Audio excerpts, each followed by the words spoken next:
Hello बच्चों, मैं स्मिता बिजलवान स्वागत करती हूँ आपका आईसीटी वर्चुअल क्लासरूम में। ये जा रहे हैं क्लास 9th की साइंस, और क्लास 9th साइंस में हमारा चैप्टर चल रहा था exploring mixtures and their separation, जहाँ पर मिक्सचर्स के बारे में तो हमने बात कर ली थी, सेपरेशन टेक्निक्स के बारे में भी हम बात कर रहे थे, और काफी सारी सेपरेशन टेक्निक्स को हमने अपने लास्ट लेक्चर में पढ़ लिया था, अच्छे से समझ लिया था। ठीक है, तो चलिए तो एक बार रिवाइज कर लेते हैं क्या क्या हमने पढ़ लिया था। देखो, मिक्सचर्स तो हमने पढ़ लिए थे, अलग अलग सेपरेशन टेक्निक, जैसे कि डिस्टिलेशन हमने पढ़ लिया था, क्रिस्टलाइजेशन हमने पढ़ लिया था। ठीक है, इसके अलावा अगर हम कहें तो दो इमिसिबल लिक्विड को कैसे सेपरेट करना है, ये टेक्निक भी हमने पढ़ ली थी। फ्रैक्शनल डिस्टिलेशन हमने पढ़ लिया था, और क्रोमेटोग्राफी टेक्निक भी हमने डिस्कस कर ली थी। ठीक है, तो इतना तो हम पढ़ चुके थे। अब आगे बढ़ते हैं। तो दो इमिसिबल लिक्विड का सेपरेशन कैसे करना है ये हमने देख लिया था। फिर हमने बात की थी कोई heterogeneous mixture with a gas as one of the component, ये भी डिस्कस हो गया था। सब्लिमेशन टेक्निक भी हमने डिस्कस कर दी थी। सब्लिमेशन भी क्या है, एक सेपरेशन की टेक्निक है। ठीक है, सब्लिमेशन भी क्या करते हैं, हम सेपरेशन करते हैं। सब्लिमेशन है क्या, सब्लिमेशन में क्या होता है कि जो substances solid directly changes into gaseous state without changing into liquid state, यानी कि लिक्विड स्टेट में चेंज हुए बिना ही सॉलिड डायरेक्टली गैसियस स्टेट में चेंज हो जाता है। तो ऐसे ही हम यहाँ पर कैम्फर और सैंड का एक मिक्सचर लेते हैं और उसे सेपरेट करने की कोशिश करते हैं। तो यहाँ पर चाइना डिश में हमने सैंपल लिया mixture of sand and camphor. Camphor हमारा सब्लिमेबल है, ठीक है, वो सब्लाइम करता है ना, सब्लिमेशन करता है, जबकि सैंड जो है वो सब्लिमेशन नहीं करती है। तो इस तरीके से हमने बीकर में चाइना डिश में लिया, इसके ऊपर से हमने यहाँ पर ये ग्लास फनेल लगा दिया है और इसको कॉटन से ऐसे प्लग कर लिया, बंद कर लिया है, ताकि जो वेपर्स बने सब्लिमेबल सब्सटेंस के, वो जो है वेपर बाहर ना जाए, यहीं पर डिपॉजिट हो जाए। तो क्या होता है, जब हम इसे हीट करते हैं तो हीट करने पर जो सब्लिमेबल सब्सटेंस है, जो सब्लिमेशन करता है, वो क्या हो जाएगा, वो सॉलिड से डायरेक्टली गैसेस में चेंज हो जाएगा, उसके वेपर बनेंगे और वेपर चिपक जाएंगे किस पर, ये जो साइड्स है, जो ग्लास फनल है उसकी जो अंदर की जो लेयर है उसमें चिपक जाएंगे। ठीक है, उस पर डिपॉजिट हो जाएंगे, एक तरह से हम ये कह सकते हैं। तो यहाँ पर दो प्रोसेस एक साथ देखने को मिली, सब्लिमेशन और डिपोजिशन भी, क्योंकि वो डिपॉजिट हो रहे हैं। फिर इस तरीके से हम उन्हें अलग सेपरेट कर सकते हैं, और सैंड तो अलग सेपरेट हो ही जाएगा। ठीक, चलो, तो दो प्रोसेस हमने यहाँ पर देखी, एक सब्लिमेशन और एक डिपोजिशन। तो एग्जांपल हमने देख लिया था ड्राई आइस का। फिर हम बात कर रहे थे अलॉयज के बारे में कि अलॉय क्या होते हैं। अलॉय होते हैं बच्चों हमारे होमोजीनस मिक्सचर्स। अलॉय मेटल और मेटल को मिलकर के भी बनते हैं, और अलॉय मेटल और नॉन मेटल से भी बनते हैं। अगर हम मेटल मेटल की बात करें तो जैसे कॉपर और टिन से मिलकर के, ठीक है, कॉपर और टिन से मिलकर के भी क्या बनते हैं, अलॉय बनते हैं। कॉपर और जिंक से मिलकर के भी क्या बनता है, अलॉय बनता है। तो यहाँ पर हमने दो अलॉय की बात की, एक कॉपर और जिंक से मिलकर के बना ब्रास, ठीक है, और कॉपर और जिंक से कॉपर और जिंक से मिलकर के बना ब्रास, और कॉपर और टिन से मिलकर के बनता है ब्रॉन्ज। ठीक है, तो इस तरीके से आप याद कर सकते हो, ये दोनों ही मेटल है, कॉपर और जिंक दोनों ही क्या है, मेटल है, और बना रहे हैं ब्रास को। वहीं अगर हम बात करें कि आयरन और कार्बन, आयरन तो मेटल है और कार्बन क्या है, नॉन मेटल है। तो एक मेटल है एक नॉन मेटल है, ये भी मिलकर के अलॉय बनाते हैं। कौन सा अलॉय, जैसे हम स्टील की बात करें या स्टेनलेस स्टील है, ये भी मेटल नॉन मेटल के मिक्सचर से ही बनता है। तो यहाँ पर अलॉय जो है होमोजेनस मिक्सचर होते हैं। मेटल मेटल के मिक्सचर को अलॉय कहते हैं, लेकिन मेटल और नॉन मेटल के मिक्सचर को भी अलॉय कहते हैं। तो एक मेटल होगा और एक मेटल या नॉन मेटल होगा मिक्सचर में। ठीक है, तो ये बात हो गई अलॉय की। फिर हमने यहाँ पर देखा कि सब्लिमेशन इवेपोरेशन से डिफरेंट है क्या। तो हाँ, बिल्कुल, सब्लिमेशन एक अलग प्रोसेस है और इवेपोरेशन एक अलग प्रोसेस है। अगर हम देखें सब्लिमेशन में क्या होता है, अगर हम सब्लिमेशन को देखते हैं,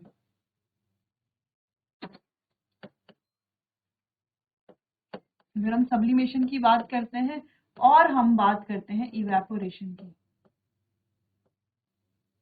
तो पहला डिफरेंस तो इनकी स्टेट में ही आ जाता है। सब्लिमेशन से में सॉलिड से गैसियस स्टेट बनती है, जबकि इवेपोरेशन में लिक्विड से गैसियस स्टेट बनती है। ठीक है, सॉलिड से गैसियस स्टेट और इवेपोरेशन में लिक्विड से गैसियस स्टेट। तो पहला डिफरेंस तो यही हो गया। दूसरा डिफरेंस है कि यहाँ पर जो है हीट देनी पड़ती है, ठीक है, जबकि यहाँ पर जो है हीट नहीं देनी पड़ती है। इवेपोरेशन में क्या होता है कि वो सराउंडिंग की हीट, जो वाटर है लिक्विड है, वो सराउंडिंग की हीट को एब्जॉर्ब करके फिर इवेपोरेट होता है, ठीक है। दूसरा, इवेपोरेशन एक सरफेस फिनोमिना है, जबकि यहाँ पर ऐसा कोई फिनोमिना है नहीं सब्लिमेशन में, ठीक है। बाकी सब्लिमेशन तो प्रोसेस हमने देख लिया है। सब्लिमेशन के रिवर्स अगर हम देखें तो वो है डिपोजिशन, जिसमें गैस से सॉलिड बन जाता है, ठीक है। वही इवेपोरेशन का रिवर्स है कंडेंसेशन, है ना, जो वेपर्स हैं वो वापस से कंडेंस होकर के वापस से लिक्विड बन सकती है। क्लियर है? चलो, तो ये बात हो गई सब्लिमेशन और इवेपोरेशन और दोनों के बीच में डिफरेंस के बारे में।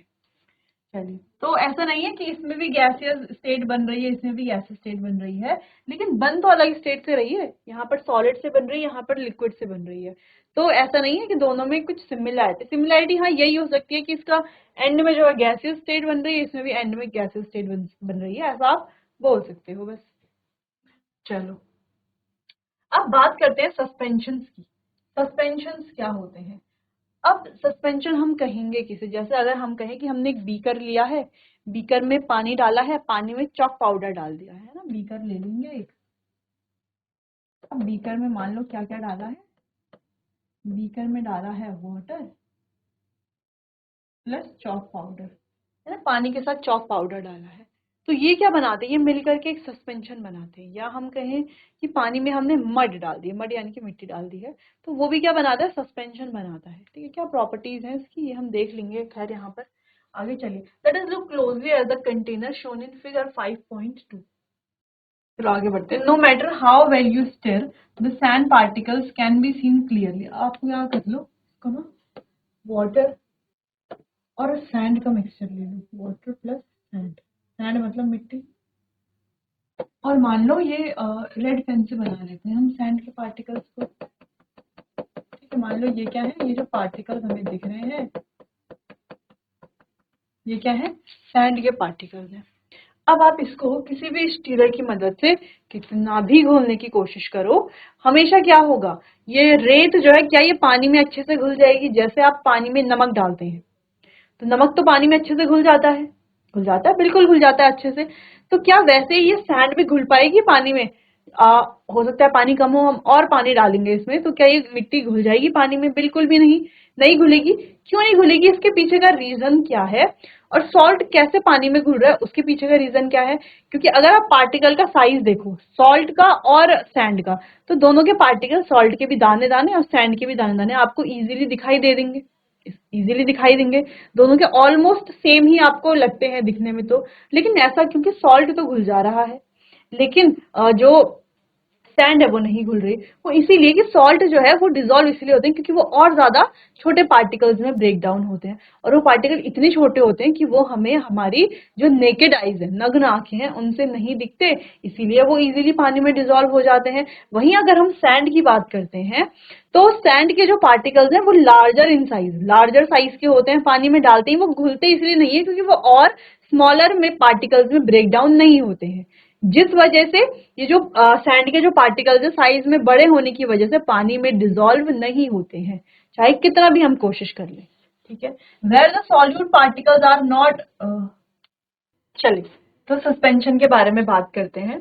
तो जैसे कि हमने कहा कि सैंड और वाटर का अगर हम कोई मिक्सचर लेते हैं तो वो जो है डिसॉल्व नहीं होगा, क्योंकि इसके पीछे का रीजन ये है कि सैंड के पार्टिकल साइज में बड़े होते हैं, जिस वजह से वो पानी में डिसॉल्व नहीं होते हैं। डिसॉल्व होने का अगर हम कहें रियल मीनिंग क्या है, कि जैसे हम सॉल्ट डाल रहे हैं पानी में, तो सॉल्ट क्यों पानी में डिसॉल्व हो रहा है, इसको हमने क्लास 7th 8th में पढ़ा था।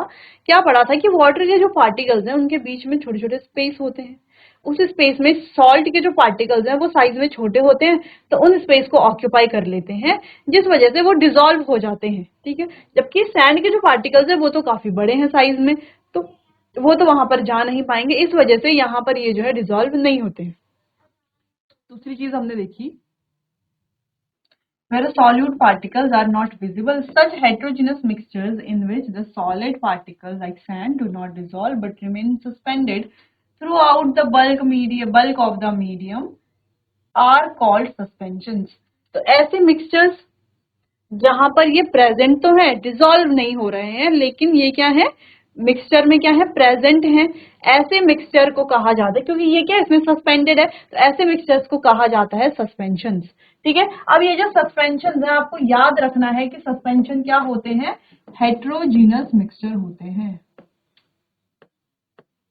हेट्रोजीनियस हेट्रोजीनस हेट्रोजीनस मिक्सचर क्या होते हैं, हेट्रोजीनस मिक्सचर ये होते हैं। In the case of suspension the particle of undissolved substance. अब देखो दूसरी चीज यहाँ पर ये है कि इसके केस में होता क्या है, सस्पेंशन के केस में, कि the particle of undissolved substances are larger in size than the particle present in the solution. तो यहाँ पर ये जो पार्टिकल्स है, अनडिजॉल्व पार्टिकल्स है, इनका साइज क्या होता है, जो दूसरा पार्टिकल है उसके कंपैरिजन में साइज क्या होता है, बड़ा होता है, लार्जर होता है। So the particle of suspension are visible to the naked eye. इसीलिए ये नग्न आंखों से देखा जा सकता है, आसानी से हम देख सकते हैं, है ना। पानी में अगर रेत मिली हुई हो तो आसानी से देखी जा सकती है, हम आसानी से उसको आइडेंटिफाई कर लेंगे कि ये रेत है, क्योंकि पार्टिकल का साइज यहाँ पर क्या होता है, लार्जर होता है। Some other example of suspension are sawdust suspended in water and tea leaves in water. ठीक है, जैसे अगर हम देखें तो सॉडस्ट सस्पेंडेड है पानी में, या चाय की पत्ती रहती है पानी में, तो पानी में चाय की पत्ती डाल दो तो क्या है वो, उन्हें हम क्या कर सकते हैं, नेकेड आई से देख सकते हैं, क्योंकि साइज क्या है, लार्जर है, वो डिसॉल्व नहीं होती, इसीलिए उन्हें हेट्रोजीनस मिक्सचर भी कहा जाता है, और सिंपल सा सस्पेंशन हम इन्हें कहेंगे। ठीक, तो चलिए इतना आपको नोट कर लेना है सस्पेंशन के बारे में, फिर आगे बात करते हैं।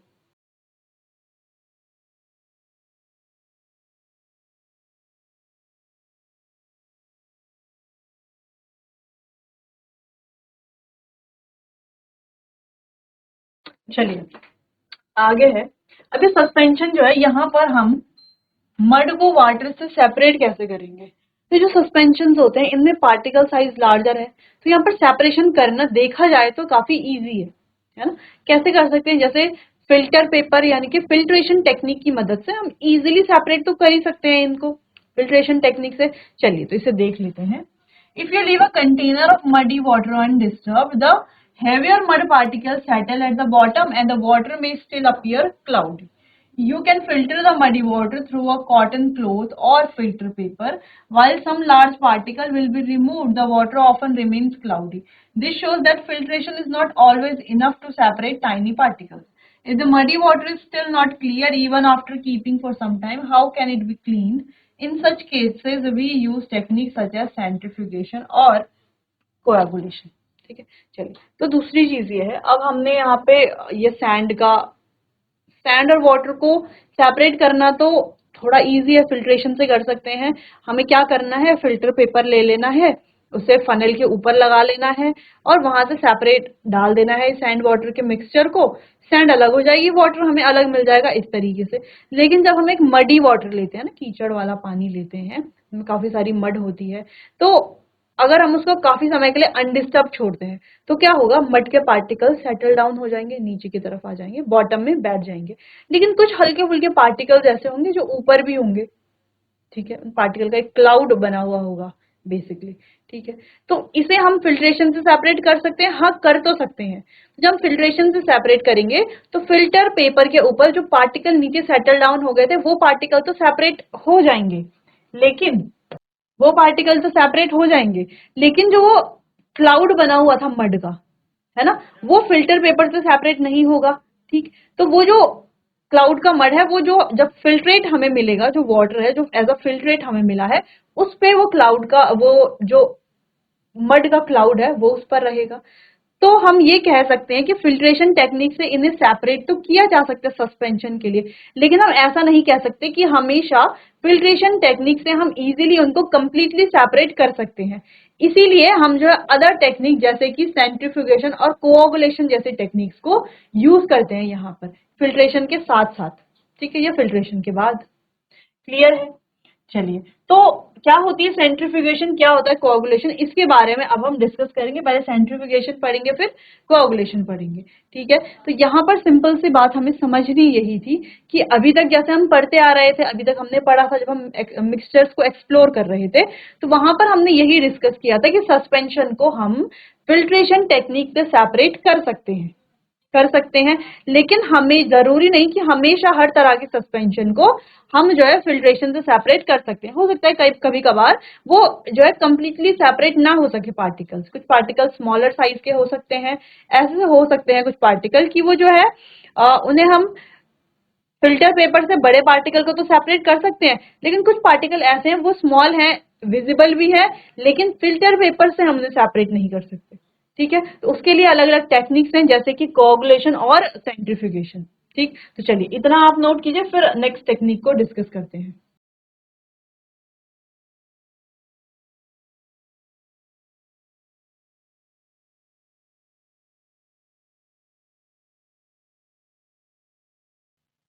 तो ये जो सेंट्रीफ्यूगेशन टेक्निक है, इसे समझते हैं एक गेम से। इस तरह का स्पिनिंग गेम आपने देखा होगा, अक्सर आप लोगों ने ये गेम प्ले भी किया होगा।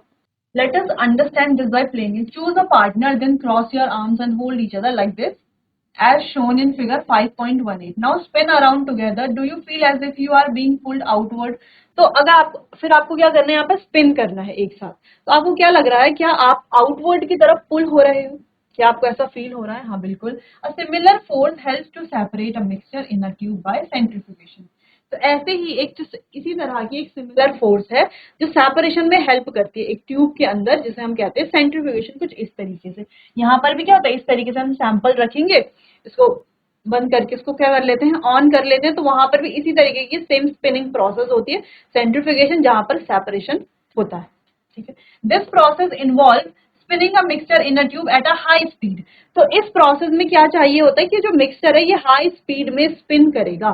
ठीक, during centrifugation the tube become horizontal and the centrifugal force, यानी कि outward force acting on a body moving in circular motion causes the heavier particle to move outward। तो क्या होगा, इससे जो heavier particle है वो आउटवर्ड की तरफ मूव हो जाएंगे, जबकि where they settle at the bottom of the tube। ठीक है, जो heavier particle है वो आउटवर्ड को मूव करेंगे, where they settle at the bottom of the tube while the lighter liquid remain at the top।